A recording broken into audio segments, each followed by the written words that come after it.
Hi అండి, welcome to Vasantha's channel. నేను ఈరోజు చెప్పబోయే కథ నిత్య బ్రహ్మచారి. ఈ కథని నేను రమణులు చెప్పిన కథలు అనే బుక్లో చదివాను. ఒక జ్ఞాని బయటికి ఎలా కనిపిస్తున్నాడు, ఎలా ప్రవర్తిస్తున్నాడు అనే దానిని బట్టి మనం తక్కువ అంచనా వేయకూడదు. జ్ఞాని స్థితి లోపల ఉంటుంది, అది పైన కనిపించే ప్రవర్తనకి పూర్తిగా భిన్నంగా ఉండొచ్చు అంటూ దాన్ని క్లియర్ గా చెప్పడానికి రమణ మహర్షి ఈ కథ చెప్తారు. అసలు ఆ కథ ఏంటో మనం ఈ వీడియోలో చూద్దాం. కురుక్షేత్ర మహాసంగ్రామం ముగిసింది. ఎటు చూసినా శవాల దిబ్బలు, రక్తం పారిన నేల, విరిగిన రథాలు.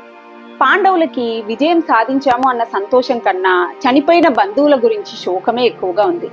కానీ ఆ చీకటి రాత్రి ఇంకా భయంకరంగా ఉండబోతుందని ఎవ్వరూ ఊహించలేదు.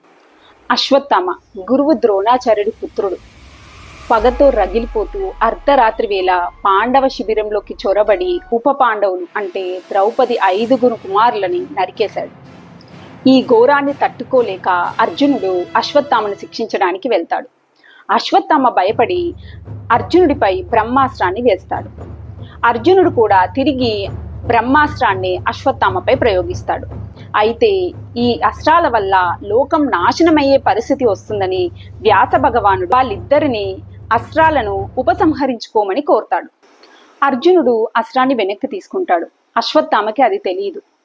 ఎలాగైనా పాండవ వంశాన్ని అంతం చేయాలనే క్రూరత్వంతో ఆ అస్త్రాన్ని అభిమన్యుడు భార్య అయిన ఉత్తర గర్భం వైపు మళ్లిస్తాడు.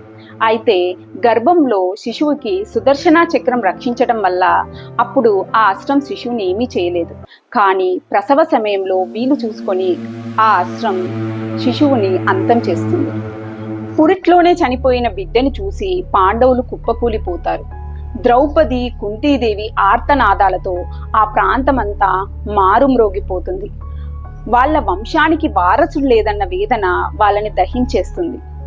వాళ్ళందరూ కలిసి ఆ మరణించిన శిశువుని తీసుకొని శ్రీకృష్ణుడు ఉన్న సభలోకి వెళ్ళి ఎలాగైనా శిశువుని బతికించమని, వంశాన్ని నిలబెట్టమని దీనాతి దీనంగా శ్రీకృష్ణుని వేడుకుంటారు. శ్రీకృష్ణుడు మరణించిన శిశువు దగ్గరికి వచ్చి చిరునవ్వుతో ఇలా అంటాడు: ఈ లోకంలో ఎవడైతే నిత్య బ్రహ్మచారిగా ఉన్నాడో వారు వచ్చి ఈ బిడ్డను తాకితే తక్షణమే ఈ శిశువు పునర్జీవితుడవుతాడు అని.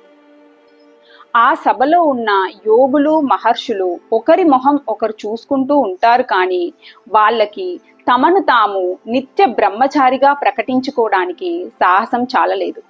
కానీ 16,000 మంది భార్యలున్న శ్రీకృష్ణుడు ముందుకు వచ్చి బిడ్డను తాకుతూ గంభీర స్వరంతో ఇలా అంటాడు: నేనే గనక నిత్య బ్రహ్మచారినైతే ఈ శిశువు తక్షణమే పునర్జీవితుడు కావాలి అని.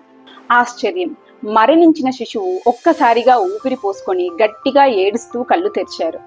ఆ శిశువే తర్వాతి కాలంలో కురువంశాన్ని నిలబెట్టిన పరీక్షిత్ మహారాజు.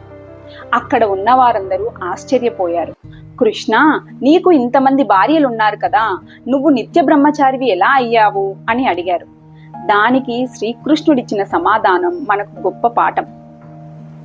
బ్రహ్మచారి అంటే పెళ్లి చేసుకోకుండా ఉండటం కాదు. ఏ పని చేసినా, ఏ అనుభవాన్ని పొందినా కర్తృత్వ భావన లేకుండా అహంకారాన్ని వదిలిపెట్టి నిత్యం మనస్సుని పరమాత్మపై లగ్నం చేయడమే అసలైన బ్రహ్మచర్యం అని. శ్రీకృష్ణుడు కర్మలు చేశాడు, కానీ వాటికి బందీ కాలేదు. అందుకే అతను నిత్య బ్రహ్మచారి, నిత్య సత్య స్వరూపుడు. ఇంకో మంచి కథతో మళ్ళీ కలుసుకుందాం. నమస్తే.